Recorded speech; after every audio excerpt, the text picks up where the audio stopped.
Hey everyone. If you know me, if you've watched any of my other shows on this channel, specifically Kupo Quest, then you'll happen to notice that I always have this Walking Dead jacket on for the most part. That is because I am absolutely in love with the franchise, as well as, well, you know, tabletop games, since you're watching this on a tabletop channel. So, naturally, I was ecstatic when I heard that they were going to be making a Walking Dead tabletop game. Now, this has been so far exclusively on Kickstarter, to which I have been a backer, and the beta just came out very recently. Beta PDF of the core rules, which I've read cover to cover. So, yeah, I enjoyed it a lot. So what I wanted to do was to just make a couple tutorial videos because I want to get as many people playing this game as possible, and at some point I would like to have a ongoing campaign show here on the channel as well, and to do that people need to understand how to play this game. Now, I'm going to break these down into a couple smaller videos to kind of go over the core mechanics of the dice rolls, then other videos that'll talk about some of the more refined elements of the game itself. Now, one thing I'd like to point out about this game is that this is a rules light RPG. So it's not going to be anything like Dungeons & Dragons or Pathfinder where you have multiple different things to do, all these different feats and spells and things to remember. It's a much more streamlined, straightforward, narrative-driven game. In fact, the only dice you're going to need is a D6. Well, a bunch of D6. Preferably of two different kinds, one that you're able to differentiate between. And let me explain why. So the core dice mechanics in this is a D6 dice pool. You will have various times when you have to roll the dice. This would be coming up if you had a challenge or a skill you were trying to do, sneaking around somewhere or close combat or something like that. I will get into, in a future video, the more minutia that goes into the actual skill rolls, determining how many dice you roll in your pool, but essentially it is this. You have a set number of dice that you roll based on the skill you're trying to do and the attribute that's associated with that. So for instance, let's just say you roll 5 dice for this particular check. Simple enough, you roll 5, a 6 is a success. Anything else is a failure. Typically, you're only looking for that 1/6, that one success, in order to say, I completed this challenge. Now, that is for the vast majority of challenges that you're going to run into in this game.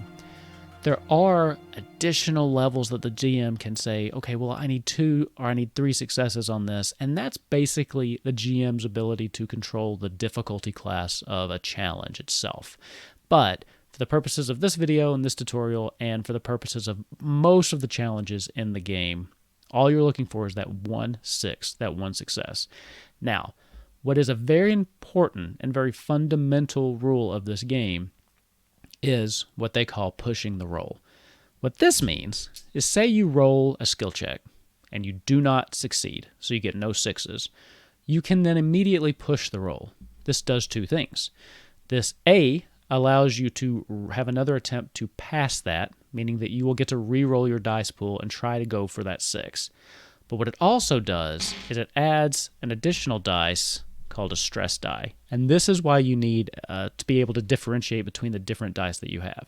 Now, when this becomes physical, when it actually comes into stores, it's going to have its own custom dice with it. And the stress dice will be different than those that you roll for your standard dice pool. The reason this is different is because the stress die introduces another element on top of the check. First of all, it is another dice in your pool, so it's another chance to have a success. But if you roll a 1 on the stress die, this is what they call in the game rolling a walker. And this means that you mess up. So it is possible to succeed and still mess up. Let's give an instance for that. Say you're trying to sneak past a group of guards, and you say, I'm going to use my stealth to try to sneak past this. You roll your dice pool, you fail, no 6s. But you say, I'm going to push the roll. So you then would take that 1 additional stress die, you would re-roll the entire pool, including the stress die, and now you get a 6, but the stress die comes up 1. What this means is you've succeeded, but somehow messed up. For instance, as you're trying to stealth through, you notice that you're drawing their attention, and you look and you find a dumpster to jump behind. So you jump behind that, successfully avoiding the guards. only to realize that there's half of a walker corpse back there that you didn't realize, and it's now trying to take a bite out of your ankle. So that's just some of the examples that you could use with the dice pool and the general system of how it works. And for the vast majority of the game, that's what you need to know. There's no memorizing different kinds of dice, no D20s, no D8s, anything like that. And for those of you that played other ones, trying to remember which one's the D12, which one's the D10 in the heat of the moment, there's none of that. And the math is much, much more simple. Again, we will dive into that much greater detail in a future video. I just wanted to go over the basics of the dice. There's a couple other points that you need to know about, and as far as how the dice rolls and what other kind of dice rolls there are. Again, keeping in mind they're all D6s. So the first is a skill roll, and that's kind of what I just went over. This would be one of your skills where you add together the number of dice from your attribute score and your skill score. Again, don't get overwhelmed by that. I will go over that again in much more detail, but this is what I've just kind of described. Another roll is a D66, and what this is would be 2 D6s. You designate one as the 10s and one as the 1s. You roll them, and this is another reason you want 2 different sets to where you'd be able to tell the difference. These are usually used for rolling on tables or things like randomly generated tables. There are some instances in the game where the GM will want you to roll for a particular table. Not going to spoil anything there, though. There's also a D666. This doesn't come up nearly as often, and for the most part, it's on the GM's end, but it's pretty much what you would expect. You need 3 dice, 10s, 100s, 1s. Sometimes the GM will call for either a double high or a double low. What this means is you would roll 2 dice and take the higher for a double high, and as you might have guessed, 2 dice take the lower for a double low. There are times when something needs to be decided randomly amongst the group, such as which one of the group is getting attacked by this walker.